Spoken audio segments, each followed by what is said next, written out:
नमस्कार, आप देख रहे हैं कैपिटल टीवी और आपके साथ मैं हूं परवीन शेख।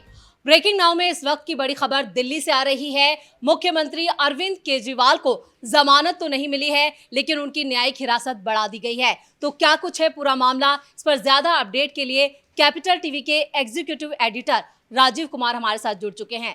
सर, कितनी बड़ी खबर और कितना बड़ा झटका अरविंद केजरीवाल के लिए? देखिए, ये झटका अरविंद केजरीवाल के लिए नहीं है, ये तो कोर्ट वर्सेस कोर्ट है। अगर देखा जाए इस पूरे मामले को, तो एक तरफ सुप्रीम कोर्ट के जज इस बात के लिए अभी तक कंफ्यूज हैं कि अरविंद केजरीवाल को जमानत दी जाए या जमानत नहीं दी जाए, क्योंकि 10 तारीख का डेट निर्धारित किया गया था कि 10 तारीख तक फैसला सुरक्षित है। अरविंद केजरीवाल की जमानत पर सुनवाई हो चुकी है और उस सुनवाई के दौरान कुछ ऐसे मसले उठे थे, मुद्दे उठे थे, जिसके कारण जज साहब को लगा कि इस पर तो सोचना पड़ेगा। ये संवैधानिक मुद्दा है और इसमें यह भी शामिल है कि अगर सारे लोग सुप्रीम कोर्ट ही सीधा पहुंच जाएं तो फिर लोअर जुडिशरी की औकात क्या रहेगी। आप हाई कोर्ट को एक तरह से अपमानित कर रहे हो, यही शब्द का इस्तेमाल किया गया था और इसी बात को लेकर कंफ्यूजन हुआ। जैसे ये लोग संवैधानिक मुद्दा उठा लेते हैं, तो उसी तरह के संवैधानिक मुद्दा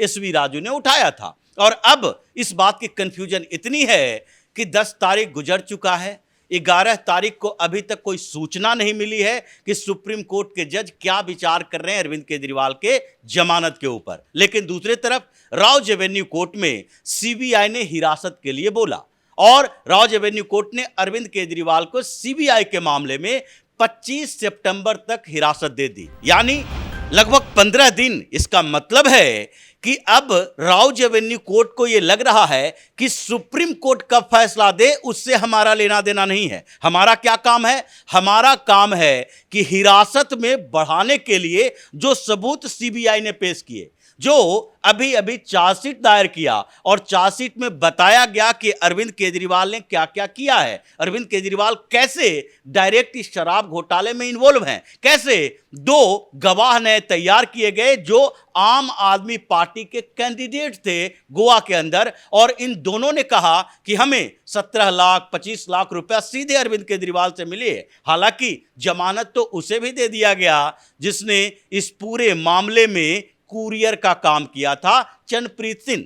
चंद्रप्रीत को भी जमानत दे दिया गया है। हाई कोर्ट ने जमानत दे दी कि नहीं, अभी की स्थिति ऐसी है जिसके अनुसार इसको बाहर भेजना चाहिए, क्योंकि 500 गवाह हैं, ट्रायल के लिए हजार डिजिटल एविडेंस हैं और अगर ट्रायल होगा तो लंबे समय तक उन गवाहों को गुजारना पड़ेगा, तब तक इन लोगों को जेल में न रखा जाए। लेकिन ये कोर्ट का मामला है और कोर्ट वर्सेस कोर्ट चल रहा है। हाई कोर्ट अपनी राय, सुप्रीम कोर्ट के जज अपनी राय रखते हैं और राउज एवेन्यू कोर्ट के जज अपनी राय रखते हैं। राउज एवेन्यू कोर्ट में चूंकि शुरुआती से ही इसकी सुनवाई चल रही है, वो ट्रायल कोर्ट है, और सीबीआई और ईडी दोनों ही मामलों में राउज एवेन्यू कोर्ट यानी स्पेशल कोर्ट जो है, इसके लिए हर मामले को देख रहा है कि शराब घोटाले में कौन कौन से लोग हैं, जो कैसे जुड़े हुए थे और अरविंद केजरीवाल की क्या भूमिका है। तो अभी जो सीबीआई ने सबूत दिए, उसके आधार पर राउज एवेन्यू कोर्ट को लगा कि नहीं, अभी और हिरासत की जरूरत है, क्योंकि पिछली बार जब अरविंद केजरीवाल ने हाई कोर्ट में चैलेंज किया था कि सीबीआई के अरेस्ट गलत है, तो हाई कोर्ट ने भी यही बात बोला था। वहां पर जज साहब ने सीधे तौर पर कह दिया कि अगर सीबीआई ने अरविंद केजरीवाल को हिरासत में नहीं लिया होता, गिरफ्तार नहीं किया होता, तो क्या ये जो नए सबूत मिल रहे हैं वो सबूत मिल पाता। यानी कि केजरीवाल को हिरासत में लेने के बाद ही इस पूरे क्रिमिनल कॉन्स्पिरेसी का एक एक धागा उखड़कर सामने आया है कि कैसे केजरीवाल ने इस एक्साइज पॉलिसी के ड्राफ्ट बनाने में सबसे अहम भूमिका निभाई। जो बार बार कहा जाता है कि एक्साइज मिनिस्टर तो कौन थे? मनीष सिसोदिया। और अरविंद केजरीवाल के वकील अभिषेक मनु सिंघवी भी यही बात हाई कोर्ट में भी और सुप्रीम कोर्ट में भी कहा कि देखिए, अरविंद केजरीवाल कौन है? ये चीफ मिनिस्टर हैं, लेकिन इनके पास कोई पोर्टफोलियो नहीं है। अगर इनको कहा जाए कि इन्होंने ही ड्राफ्ट तैयार करवाया था, इन्होंने ही ड्राफ्ट लीक करवाया था, इन्हीं के कहने पर इस पूरे एक्साइज पॉलिसी के ड्राफ्ट को भेजा गया था साउथ लॉबी के पास, उसमें कुछ चेंज करने के लिए, इनके कहने पर ही 5% से 12% मार्जिन मनी करवाई गई, तो प्रॉफिट मार्जिन को बढ़ाने में भी इन्हीं की भूमिका है। ऐसे में सवाल यह उठेगा कि क्या दिल्ली की सरकार में बैठे मंत्री बिल्कुल डमी मिनिस्टर हैं? क्या मनीष सिसोदिया की औकात दिल्ली सरकार में कुछ नहीं थी? वो सेकंड इन कमांड थे, वो भी डिप्टी सीएम थे, और डिप्टी सीएम रहते हुए उन्हें एक्साइज मिनिस्ट्री दी गई थी। तो ये पोर्टफोलियो एक डिप्टी सीएम को दिया गया है, तो सारी जिम्मेदारी तो उन्हीं की होनी चाहिए। ये जो भाषा का इस्तेमाल किया गया था, ये तर्क दिया गया था, अभिषेक मनु सिंघवी ने दिया था, ताकि ये सारी जिम्मेदारी, सारा ठीकरा मनीष सिसोदिया के ऊपर फोड़ा जा सके। लेकिन राजीव जी, अब यहाँ पे जो ये पूरा मामला है उसमें अभिषेक मनु सिंघवी की कितनी बड़ी चुनौती होगी सुप्रीम कोर्ट में, क्योंकि सीबीआई के द्वारा जो आरोप लगाए गए हैं, जो चार्जशीट दी गई है, उसके बाद यहाँ पर चुनौती जो है वो अभिषेक मनु सिंघवी के लिए। देखिए, अभिषेक मनु सिंघवी की चुनौती अब खत्म हो चुकी है। अगर बेसिकली देखा जाए तो इस मामले में आर्गुमेंट पूरे हो चुके हैं बेल पिटीशन पर।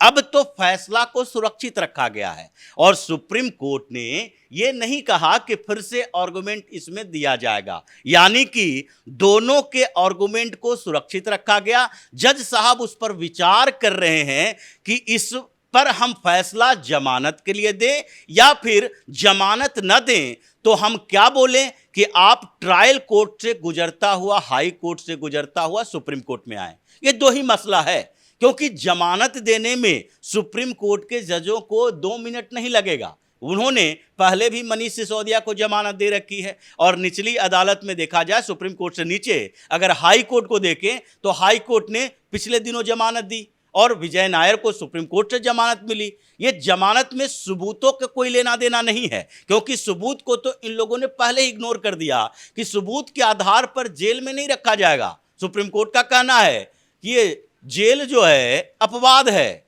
और बेल ही कानून है। मेन कानून तो बेल के लिए है। ये जेल में रखा जा रहा है तो उसको अपवाद के स्वरूप लेना चाहिए कि जब तक आरोपी है तब तक बाहर रहे, जब दोषी सिद्ध हो जाएगा तभी उसको जेल भेजा जाना चाहिए। यह सुप्रीम कोर्ट की अपनी अवधारणा है, और इसी बात को लेकर कंफ्यूजन इनके अंदर यह है कि अगर हमने एक तय कर दिया रास्ता कि कोई भी जमानत के लिए सीधे सुप्रीम कोर्ट आ सकता है, तो उसके बाद क्या होगा? निचली अदालत में पेंडिंग केसेस की संख्या 4 करोड़ 25 लाख है, और उसके बाद हाई कोर्ट में पेंडिंग केसेस जो हैं वो 61 लाख है। 39 हाई कोर्ट के बेंचेज हैं। अब सुप्रीम कोर्ट में खुद ही 83,000 केसेस पेंडिंग पड़े हुए हैं। अगर नीचे से की अदालत से लेकर हाई कोर्ट तक जितने जमानत की अर्जियां हैं, ये सब लोग अपनी याचिका लेकर सुप्रीम कोर्ट पहुंच जाएं कि आपने अरविंद केजरीवाल को बिना नीचे की अदालत से आए हुए सीधे जमानत दे दी, तो हमारा भी नंबर आना चाहिए। आप किस आधार पर तय करोगे कि एक को जमानत की याचिका सीधे सुप्रीम कोर्ट में दायर करने देते हैं और दूसरे को नीचे की अदालत में भेज देते हैं? ये तो नाइंसाफी होगी, ये तो चेहरा देखकर इंसाफ की बात हो जाएगी। तो इसलिए इनके दिमाग में जो चल रहा है वो टेक्निकल मसला है कि क्या अरविंद केजरीवाल को इन सारे सबूतों को दरकिनार करके और इस टेक्निकल इशू को छोड़कर भी हम जमानत दे सकते हैं, या फिर एक लाइन का फैसला दें कि आप जमानत के लिए सबसे पहले राउज एवेन्यू कोर्ट जाइए, उसके बाद वहां से हाई कोर्ट जाइए, उसके बाद सुप्रीम कोर्ट आइए। ये दो मसले हैं, लेकिन राउज एवेन्यू कोर्ट को इससे मतलब नहीं है कि सुप्रीम कोर्ट में क्या चल रहा है। ये तो सबसे बड़ा सवाल यही होता है कि अगर राउज एवेन्यू कोर्ट को यह लगता कि सुप्रीम कोर्ट जबकि 10 तारीख को फैसला सुनाने वाला था, 10 तारीख के बाद 11 तारीख को हमारे पास हिरासत के लिए आए हैं, तो सुप्रीम कोर्ट ने अभी तक जमानत के पर फैसला नहीं दिया है, तो इसका मतलब है कि हमें वेट करना चाहिए, हमें 3 दिन की हिरासत देनी चाहिए, 4 दिन की हिरासत देनी चाहिए। ये 15 दिन की हिरासत क्यों दे दिया? इसीलिए दिया है कि उसको लगता है कि इसमें सबूत सफिशिएंट हैं। वो शुरुआती दौर से वो मामले को सुन रहे हैं। सुप्रीम कोर्ट के जज तो जमानत पर सुनवाई करवा रहे हैं और वहां पर इनके लिए लिमिटेड टाइम होता है। जो भी सीबीआई की तरफ से वकील होंगे या एसबी राजू ही जाकर दलील दे रहे हैं या तुषार मेहता दे रहे हैं, उनके पास एक लिमिटेड समय होता है कि आप 1 दिन में 2 दिन में अपना आर्गुमेंट पूरा करें, और उसका जवाब देने के लिए केजरीवाल के वकील भी रहेंगे। तो इस लिमिटेड टाइम में वो सबूतों पर बहुत ज्यादा चर्चा नहीं कर सकते और सारे सबूत नहीं दिखा सकते। लेकिन निचली अदालत में जहां लगातार सुनवाई हो रही है, वहां तो इनके पास सफिशिएंट समय है वो सारे सबूत, सप्लीमेंट्री चार्जशीट सब कुछ अंदर में जाकर देते हैं और उन जज साहब को जिसके पास ये मुकदमा रहता है वो इस पर एक एक बारीकियों को देखते हैं और उसमें उनके पास ज्यादा ही अनुभव होता है उस केस से संबंधित। इसलिए वहां पर राउज एवेन्यू कोर्ट में इन लोगों की दलीलें नहीं चलती कि आप 2 दिन की हिरासत छोड़ दीजिए या फिर हिरासत बढ़ाने की जरूरत क्या है, सीबीआई को ये बताइए कि अब हिरासत की जरूरत नहीं है। तो इसलिए वहां से इनको लंबी हिरासत मिल गई है।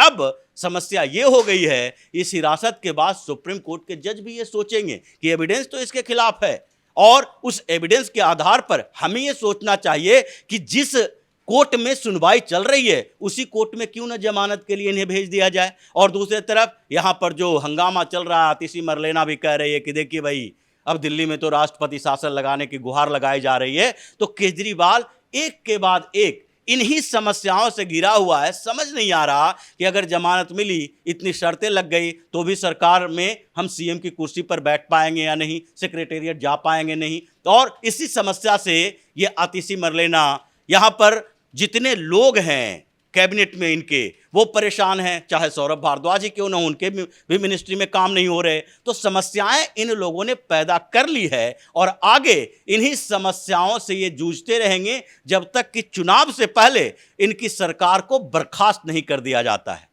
चलिए, इस तमाम जानकारी के लिए बहुत बहुत धन्यवाद। तो अरविंद केजरीवाल की मुश्किलें फिलहाल तो कम होती हुई नजर नहीं आ रही हैं। राउज एवेन्यू कोर्ट ने उन्हें 25 सितंबर तक के लिए न्यायिक हिरासत में भेज दिया है, लेकिन नजरें सुप्रीम कोर्ट पर टिकी हैं। क्या सुप्रीम कोर्ट से उन्हें राहत मिलती है या नहीं, इस पर जैसी जो भी अपडेट आएगी कैपिटल टीवी आपको देता रहेगा। कैमरामैन राजकुमार के साथ मैं परवीन शेख, कैपिटल टीवी।